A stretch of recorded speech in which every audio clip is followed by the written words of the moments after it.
Mr. Ajay Dhir, who is the Group CIO of JSL Limited, talk about the retail side, the finance side of retail. Right? Please put your hands together.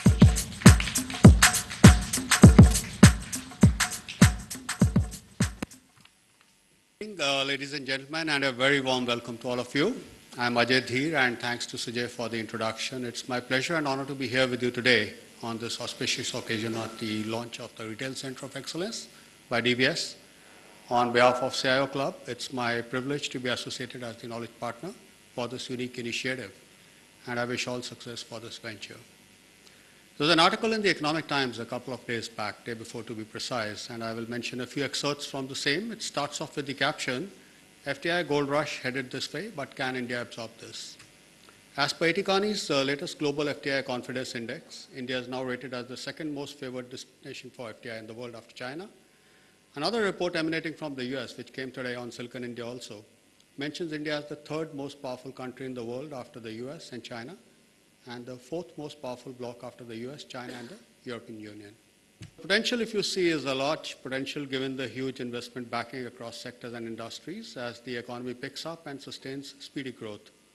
However, another very interesting fact that comes, the fact remains that India is also ranked 133rd as per the World Bank's Doing Business 2010 survey.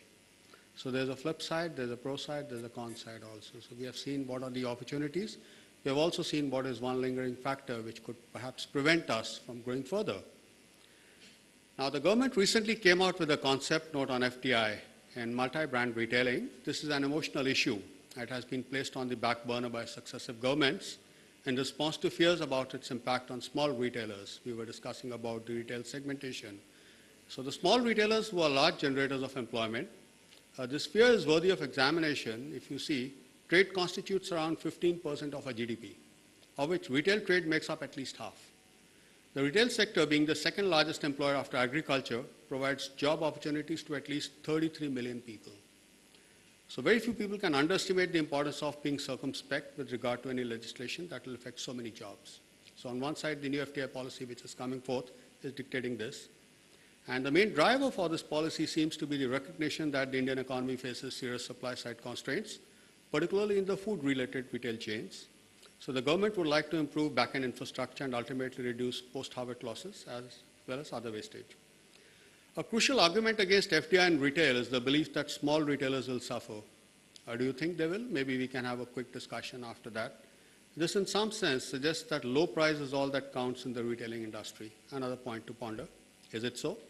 Small retailers offer personalized services, home delivery, and credit seems to have been given little importance. So one question is whether customers who are used to these services for long will give them up easily. Second, large retail has typically succeeded where consumers have been willing to buy in large quantities to avail volume-related discounts in a country where the marketing ethos has been dominated by the Paisa pack or by the sachet concept, as we call that. And the marketeers obsess about the fact that the unit outlay for a commodity must be small for it to be attractive. So we can have a quick discussion on this maybe later on if the audience feels like. India has had several retailers with deep pockets and access to skills, which is what we have seen over the last 4 or 5 years since the boom of the retail concept came. They have not been able to swamp the domestic small retailer. This says something about consumer behavior, as we were discussing, Swen and Dilip was mentioning, and the small retail's resilience. FDI in retail could have a profound impact, but not necessarily on small retailers. One should also examine whether greater benefits to farmers due to greater consumption and the consequent impetus to manufacturing can offset a marginal impact on the small retailer. Most importantly, we should not write off the inherent entrepreneurship of small retail in India. Therefore, it should be possible for the government to manage this FDI in a calibrated manner, ensuring that its benefits through development of infrastructure, provision of rural employment, and support for local sourcing balance potential risks to the retail trade. Modern retail actually brings great value to consumers and, of course, brings great value in terms of employment potential. Employing the unemployable is what this sector really does as opposed to any other sector in the country.